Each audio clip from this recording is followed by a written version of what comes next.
Ayant été enseveli avec lui par le baptême, vous êtes aussi ressuscité avec lui par la foi en la puissance de Dieu, qu'il a ressuscité des morts. Colossiens 2,12.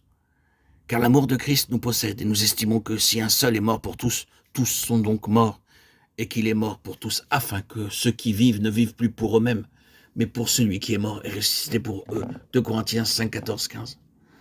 La croix jette un reflet en arrière jusqu'à l'heure du péché d'Adam. C'est parce qu'il ne réalise pas de manière complète ou suffisante la signification de la croix que beaucoup de chrétiens sont charnels ou s'efforcent de vivre pour Dieu par eux-mêmes. Cela touche à la racine de toute faiblesse ou de toute pauvreté toujours présent dans la vie spirituelle. On trouve beaucoup de prières pour le réveil et beaucoup d'efforts pour l'approfondissement de la vie spirituelle. La seule réponse à cela, c'est une nouvelle connaissance de la croix, non seulement en ce qui concerne les péchés, et pour avoir une vie de victoire sur eux, mais pour voir Christ qui a supplanté l'homme naturel. Les conditions qui existaient à Corinthe et qui ont amené Paul à écrire « Je n'ai pu vous parler comme à des hommes spirituels, mais je vous ai parlé comme à des hommes charnels, comme à des petits-enfants » 1 Corinthiens 3, ce qui n'aurait pas dû être, ont été expliqués dans l'introduction de sa première lettre, chapitre 1er et 2, et montrés nécessaires parce qu'ils vivaient tellement sur la base de leur homme psychique naturel, et son seul remède a été Jésus-Christ et Jésus-Christ crucifié. 1 Corinthiens 2. Oui, des croyants appelés saints peuvent vivre dans la chair et peuvent même présenter des dons spirituels dans le domaine où ils sont appréciés et exploités de manière psychique.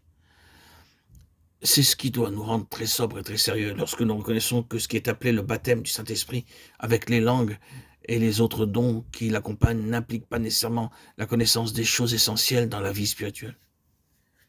C'est pourquoi Paul doit enseigner à ceux qui avaient fait de telles expériences la signification réelle du baptême de la croix, de la table du Seigneur, du corps de Christ et de l'Esprit des Fils.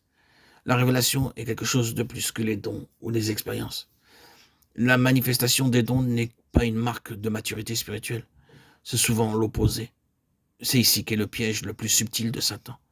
L'erreur que l'on fait en considérant de tels dons comme une preuve de spiritualité profonde et réelle donne à l'ennemi la possibilité de conduire les enfants de Dieu les plus sincères dans une expérience fausse.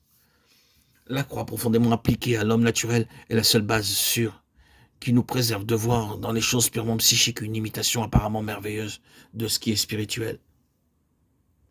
L'homme a toujours refusé de reconnaître et d'accepter le verdict de Dieu à son égard.